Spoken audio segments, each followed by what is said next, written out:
The Lando Calrissian issue of Age of Rebellion by Greg Pak takes place likely shortly before the events of The Empire Strikes Back. I'm guessing that because he and Lobot are barely keeping Cloud City afloat. I mean financially, not like literally in the air.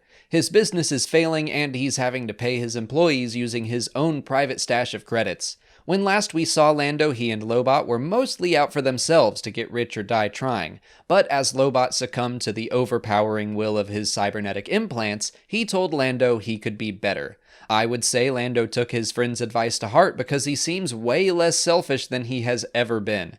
He wants to provide for the people he is responsible for, and honestly that makes his actions against Han and Empire even more understandable. That's something that already came up in Leia's issue of Age of Rebellion.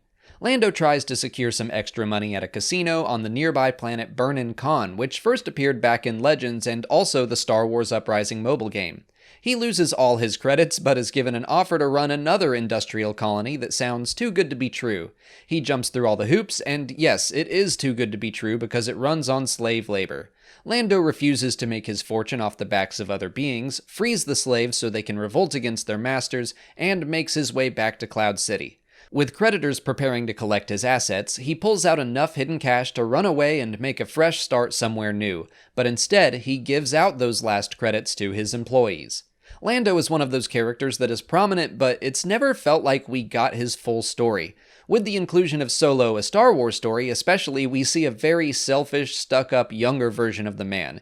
It's good to see how he went from being completely out for himself to having friends to rely on, to now having a whole city that he is responsible for. And not only that, but he accepts that responsibility. There aren't enough Lando stories bridging that gap, which is a shame because he's got quite the character arc. I'm going to go ahead and blame a lot of his growing up on Lobot. His role in the Lando comic miniseries by Charles Soule is one of my favorite things in Star Wars. He sacrifices his autonomy and basically his life as he knows it to save Lando.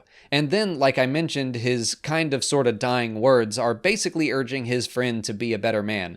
So in a sense, Lobot helped Lando become the man that he would need to be to eventually destroy the second Death Star. The galaxy owes its freedom to Lobot. He's the best. We really need to see how the two of them met. I would definitely love to read more of their adventures and how they became friends in the first place. All that said, this was probably my least favorite of the Age of Rebellion series so far. I still liked it, but it just seemed like a snapshot in Lando's life. I'm glad to see he's grown, but I think I would have preferred a story where we actually see him grow. I also think it would have been cool to end with a final frame of the Slave One approaching or something to really cement that timeline, but oh well. It was still a fine issue, just not the best. But now it's time to let me know what you thought in the comments. If you haven't already, please like this video, subscribe to the channel, follow us on Twitter, Instagram, and Facebook, and consider checking out our Patreon page. As always, thanks for watching, and may the Force be with you.